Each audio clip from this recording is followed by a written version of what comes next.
নমস্কার বন্ধুরা, ঝুমাস কিচেনে তোমাদের সবাইকে স্বাগত। আশা করি বন্ধুরা তোমরা প্রত্যেকেই ভালো আছো এবং সুস্থ আছো। আজকে আমি তোমাদের সাথে রেসিপি শেয়ার করব সর্ষে বাটা দিয়ে কই মাছের ঝোল। এবার দেখো কি করে করব, তাহলে তোমরা দেখতে থাকো। এখানে দেখো কিছুটা আমি কই মাছ নিয়েছি, ধুয়ে পরিষ্কার করে নেওয়া আছে, তারপর নুন হলুদ মেখে নিয়েছি। আর এখানে সর্ষেটা আমি আগের থেকেই বেটে নিয়েছি, সাদা সর্ষে। তোমরা চাইলে লাল, একটা লাল রঙের সর্ষে আছে, ওটাও নিতে পারো।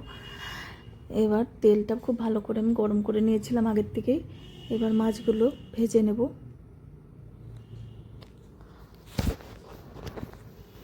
কড়াইটা খুব ভালো করে গরম করে নিলে দেখবে মাছ কিন্তু লেগে যায় না নিচে। এবার অপর পাশটা উল্টিয়ে এবার একটু ভেজে নিতে হবে।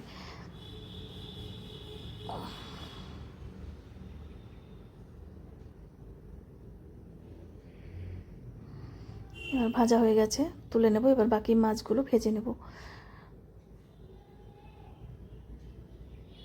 এবার দেখো সব মাছ ভাজা হয়ে গেছে। সবগুলো ভিডিওতে দেখালে অনেক লম্বা ভিডিও হয়ে যায়, সেজন্য অল্প ভেজেই আমি বাকি কাজটা সেরে ফেলছি।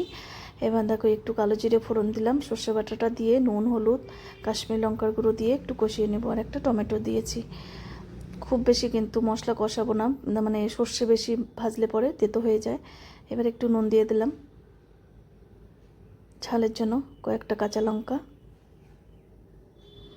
দেখো তেল ছেড়ে দিয়েছে, হয়ে গেছে কিন্তু মশলা এটা ভাজা সর্ষেটা।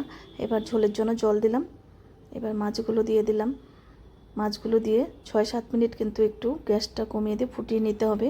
কই মাছ কিন্তু একটু শক্ত হয়, নরম না হলে ভালো লাগবে না খেতে, ভেতরে মশলা ঢুকবে না, নুন মশলা।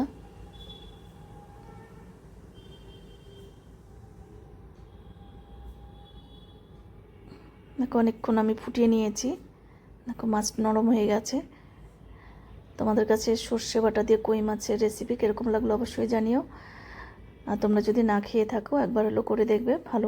জানি প্রত্যেকেই করেছো সর্ষে বাটা দিয়ে কই মাছ, ভালোই লাগে। এবার দেখো আমি কি করে করি সেটাই তোমাদের সাথে শেয়ার করলাম। এবার হয়ে গেছে, এবার একটা থালায় সার্ভ করে দিচ্ছি। গরম গরম গরম ভাতের সাথে কিন্তু কই মাছের এই ঝালটা অসাধারণ লাগে।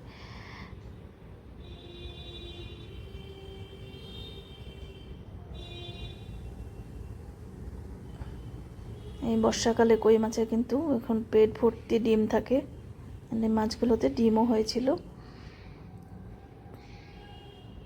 আজকে তাহলে আমি এখানেই রাখছি, এরপরের দিন আবার হাজির হয়ে যাব নতুন রেসিপি নিয়ে। তোমরা সবাই সুস্থ থেকো, ভালো থেকো। টাটা বন্ধুরা।